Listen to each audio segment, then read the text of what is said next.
فقد قال الله تبارك وتعالى في كلامه المجيد وفرقانه الحميد. أعوذ بالله من الشيطان الرجيم. بسم الله الرحمن الرحيم.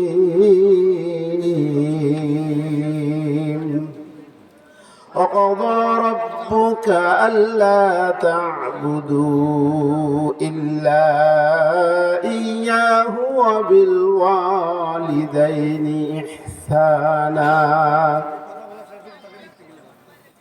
إما يبلغن عندك الكبر أحدهما أو كلاهما فلا تقل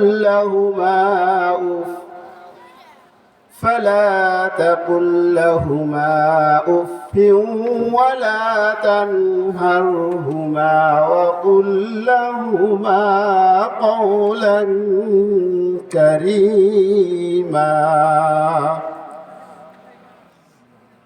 وقال رسول الله صلى الله عليه وسلم: هما جنتك وهما نارك، أو كما قال عليه الصلاة والسلام। সমস্ত প্রশংসা আল্লাহ তাবারক ওয়া তাআলার দরবারে, যে আল্লাহ তাবারক ওয়া তাআলা আমাদিগকে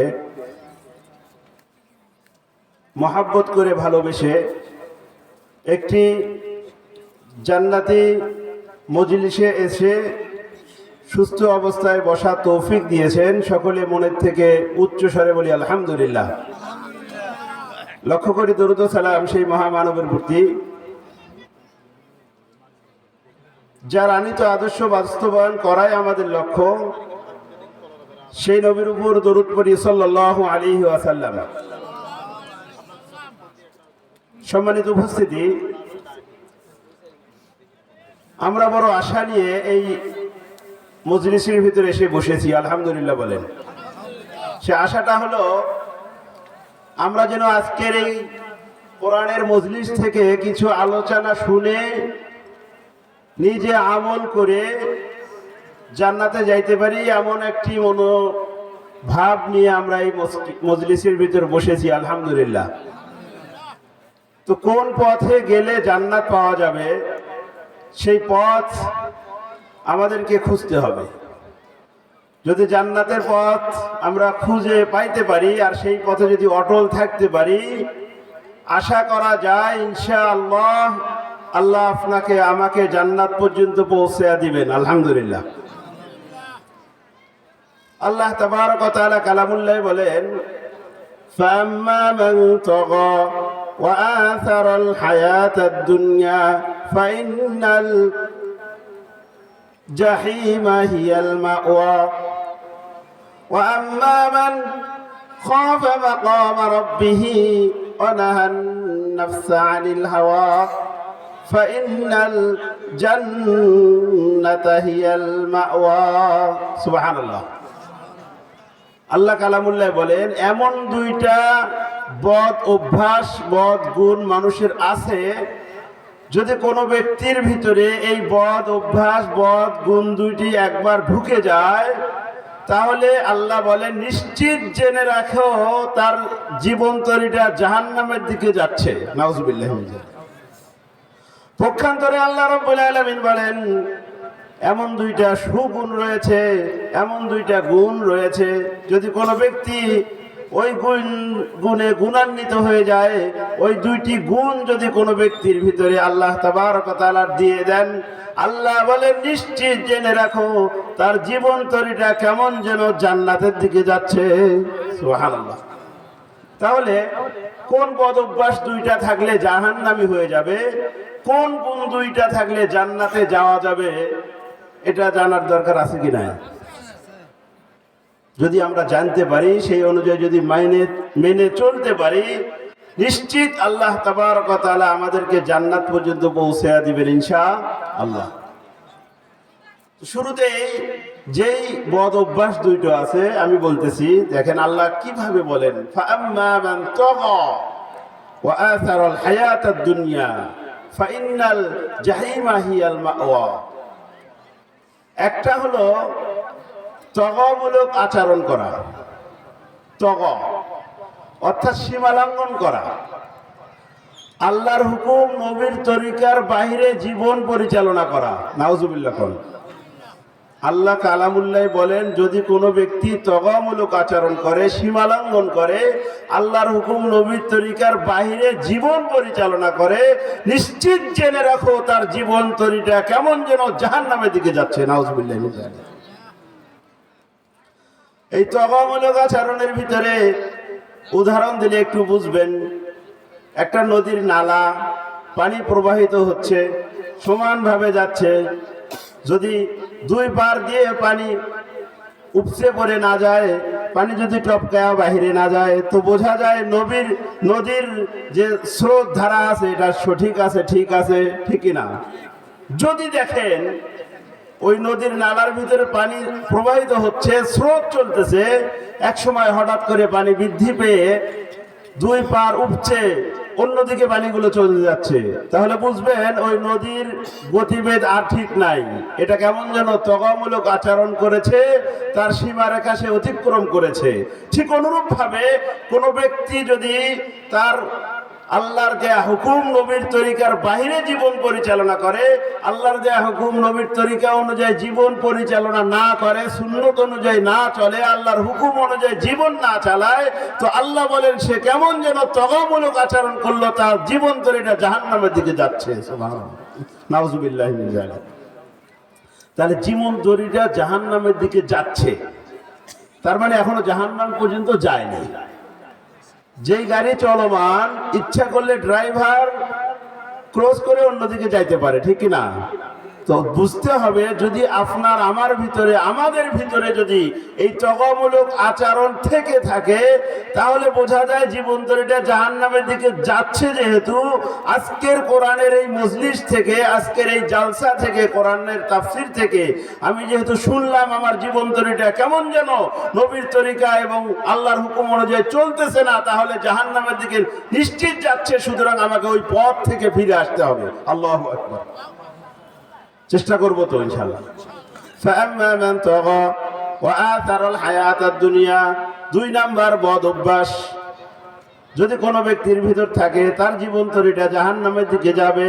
ওয়া আথারাল হায়াতাদ দুনিয়া, আল্লাহ বলেন যদি কোনো ব্যক্তি দুনিয়ার সমস্ত স্বাদগুলো গ্রহণ করে, নাউজুবিল্লাহ, দুনিয়ার সব স্বাদ, হারাম হালাল, একই গাছের ফল, যেই গাছের মালিক সে যদি ওইটা ভক্ষণ করে তার জন্য হালাল। সুবহানাল্লাহ। ঠিক ওই ফলে যদি অন্য কেউ অন্যায় ভাবে ভক্ষণ করে তাহলে তার জন্য হারাম, কিন্তু স্বাদ একই পাই। হালাল পন্থায় ভক্ষণ করে যে স্বাদটা পেল, আর এক ব্যক্তি ওইখান থেকে তসরুপ করে অন্যায় পন্থায় ওইটা ভক্ষণ করে সে ওই একই স্বাদ ভালো। তো আল্লাহ বলেন ওয়া আথারাল হায়াতাদ দুনিয়া, যদি কোনো ব্যক্তি দুনিয়ার সমস্ত স্বাদগুলো ভক্ষণ করে, খেয়ে ফেলে, তাহলে বোঝা যাবে তার জীবন তরিটা কেমন যেন জাহান্নামের দিকে যাচ্ছে। নাউজুবিল্লাহি মিন যালিক। আর একটু ভালো একটা উদাহরণ দিলে ভালো বুঝে আসবে। আমরা যখন ছোট বাচ্চাদেরকে আইসক্রিম কিনে দেই, কি কিনে দেই? আইসক্রিম। তখন সে আইসক্রিমটা খায়, চুষে চুষে খায়, খেতে খেতে এক সময় আইসক্রিম যখন শেষ হয়ে যায়, আমরা জানি তার ভিতরে একটা লাঠি থাকে। বাচ্চারা দেখবেন ওই লাঠিটাও চুষে চুষে আস্তে আস্তে কামড়ে কামড়ে সেখান থেকেও স্বাদটা গ্রহণ করে কি করে না? তো মানুষ জীবদ্দশায় চলতে গিয়ে, দুনিয়ার পথে চলতে গিয়ে, হালাল পথে চলতে চলতে এমন সময় তার চাহিদা বেড়ে যায়, তার আকাঙ্ক্ষা বেড়ে যায়, সে হালাল পথকে অতিক্রম করে তগমূলক আচরণ করে হালাল ছেড়ে দিয়ে হারাম ভক্ষণ করা শুরু করে। আল্লাহ বলেন যদি কোনো ব্যক্তি এই স্বাদগুলো হালাল পথে অবলম্বন করতে করতে এক সময় গিয়ে যদি সে হঠাৎ করে শয়তানের প্ররোচনায় পড়ে হারামকেও ভক্ষণ করা শুরু করে, তো নিশ্চিত জেনে রাখো এই ব্যক্তির জীবন তরিটা কেমন যেন জাহান্নামের দিকে যাচ্ছে। নাউজুবিল্লাহি মিন যালিক। সুতরাং আমাদেরকে তগমূলক আচরণ করা যাবে না এবং দুনিয়ার সমস্ত স্বাদ ভক্ষণ করা যাবে না। বুঝতে হবে আল্লাহ কোনটার ভিতরে আমার জন্য হালাল রেখেছেন, সেটা জেনেই সেই হালাল জিনিসটা আমাকে ভক্ষণ করতে হবে। সুদ, ঘুষ, জেনা, ব্যভিচার, মিথ্যা এগুলোর থেকে আমাদেরকে অবশ্যই অবশ্যই বিরত থাকতে হবে। ওয়া আম্মা মান খাফা মাকামা রাব্বিহি ওয়া নাহান নাফসা আনিল হাওয়া ফাইন্নাল জান্নাতা হিয়াল মাওয়া। সুবহানাল্লাহ। পক্ষান্তরে এমন দুইটা গুণ আল্লাহ বললেন, যদি কোনো ব্যক্তির ভিতরে এই দুইটা গুণ থাকে, আল্লাহ বললেন তার জীবন তরিটা কেমন যেন জান্নাতের দিকে যাচ্ছে। আল্লাহু আকবার। ওয়া আম্মা মান খাফা মাকামা রাব্বিহি, যদি কোনো ব্যক্তির ভিতরে রব্বে কারিমের ভয় থাকে, ডর থাকে, যদি কলিজার ভিতরে আল্লাহর ভয় একবার এসে যায়, আল্লাহ বলেন নিশ্চিত জেনে রাখো তার জীবন তরিটা কেমন যেন জান্নাতের দিকে যাচ্ছে। আল্লাহু আকবার। আল্লাহর ভয়। মান বাকা মিন খাশিয়াতিল্লাহ হারামাল্লাহু আলাইহিন নার। মুহাম্মদুর রাসূলুল্লাহ সাল্লাল্লাহু আলাইহি ওয়াসাল্লাম বলেন, মান বাকা মিন খাশিয়াতিল্লাহ, যে ব্যক্তি আল্লাহর ভয়ে ক্রন্দন করলো, হারামাল্লাহু আলাইহিন নার, আল্লাহ তাবারক ওয়া তাআলা তার জন্য জাহান্নামটাকে হারাম করে দিবেন। আল্লাহু আকবার। যদি একবার আল্লাহর ভয়ে নির্জনে বসে আছেন, কেউ দেখতেছে না, এমন সময় হঠাৎ করে আপনার জীবনের অতীতের কথা স্মরণ হয়ে গেল যে আমি জীবনে কি করেছি, আখিরাতের পথেও কি অর্জন করেছি, হঠাৎ করে একা একাই হিসাব নিকাশ করতে করতে করতে করতে এমন সময় আপনার ক্যালকুলেশনে মনে হলো যা করেছি এই দিয়ে পরকালে পাড়ি দেওয়া সম্ভব নয়। হঠাৎ করে ভয় ঢুকে গেল, আল্লাহর ভয় এসে গেল, আল্লাহ যা করেছি আমি অন্যায় করেছি। আল্লাহর নবী বলেন এই ভাবনা আসার পরে যদি কোনো ব্যক্তির চোখ থেকে এক ফোঁটা অশ্রু ঝরে পড়ে, আল্লাহর নবী মুহাম্মদুর রাসূলুল্লাহ সাল্লাল্লাহু আলাইহি ওয়াসাল্লাম বলেন ওই এক ফোঁটা চোখের অশ্রু তাকে জান্নাতে নিয়ে যাওয়ার জন্য যথেষ্ট। সুবহানাল্লাহ।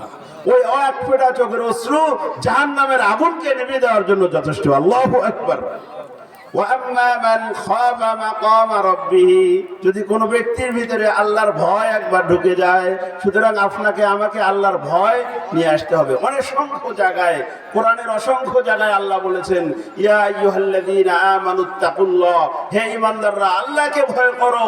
ওয়াল তানজুর নাফসুম মা কদ্দামাত লিগাদ, আর একটু চিন্তা করে ভেবে দেখো ওই আখিরাতের জন্য, ওই পরকালের জন্য কি পাথেয় তুমি অর্জন করেছো।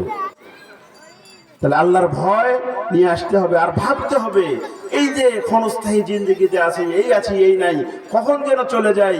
আমি শুনলাম কবরস্থানের উদ্যোগেই নাকি এই জালসাটা শুরু হয়েছে। এই কবরের কথা উচ্চারণ করলেই তো আমার মনে হয় দুনিয়াতে আর থাকবো না, সেই মাটির নিচে যেতে হবে, কবরে যেতে হবে। কেউ কি বাঁচতে পারবো? কবর, আখেরাত, কবর বিশ্বাস করি তো। আল্লাহ বলেন কাইফা তাকফুরুনা বিল্লাহ ওয়া কুনতুম আমওয়াতা ফাআহইয়াকুম, তোমরা কিভাবে আমি আল্লাহকে অস্বীকার করবে, তোমরা তো কিছুই ছিলে না, নিষ্প্রাণ ছিলে। ফাআহইয়াকুম, আল্লাহ বলেন আমি আল্লাহ তোমাদেরকে জীবন দিয়েছি। আল্লাহু আকবার। সুম্মা ইউমীতুকুম সুম্মা ইউহয়ীকুম সুম্মা ইলাইহি তুরজাউন, আল্লাহ বলেন অতঃপর আমি মৃত্যু দেব, আবার আমি আল্লাহ জীবিত করব। সুবহানাল্লাহ। পরিশেষে ওই আল্লাহর কাছেই আপনাকে আমাকে ফিরে যেতে হবে। সুতরাং ওই আল্লাহর কাছে ফিরে যাওয়ার আগেই একটু ভেবে দেখি আখিরাতের জন্য আমি কি পাথেয় অর্জন করেছি। 2 নাম্বার যে গুণ থাকলে জান্নাতে যাওয়া যাবে, আল্লাহ বলেন ওয়ানাহান নাফসা আনিল হাওয়া, এই নফসে খাহেসাত অনুযায়ী জীবন পরিচালনা করা যাবে না। আপনার মন চাহি জিন্দেগি অনুযায়ী জীবন চালানো যাবে না, যা মনে চায় তাই করা যাবে না। রব চাহি জিন্দেগি আমাকে অবলম্বন করতে হবে। আল্লাহ যেভাবে চেয়েছেন সেভাবে আপনাকে আমাকে চলতে হবে। যদি চলতে পারি, আল্লাহ বলেন কেমন যেন তার জীবন দড়িটা জান্নাতের দিকে যাচ্ছে। আল্লাহ ঘোষণা দিলেন তার ঠিকানা জান্নাত হয়ে যাবে। সুবহানাল্লাহ। আল্লাহ তাআলা আমাদেরকে সকলকেই এই গুণ দুটো প্রত্যেকের ভিতরে নিয়ে আসার তৌফিক দান করুক, বদ অভ্যাসগুলোর থেকে বেঁচে থাকার তৌফিক দান করুক। সময় যেহেতু সংক্ষেপ, আল্লাহ আমাদের সকলকে আমল করে চলার তৌফিক দান করুক। ওয়া আখিরু দাওয়ানা আলহামদুলিল্লাহি রাব্বিল আলামিন। আসসালামু আলাইকুম ওয়া রাহমাতুল্লাহি ওয়া বারাকাতুহু।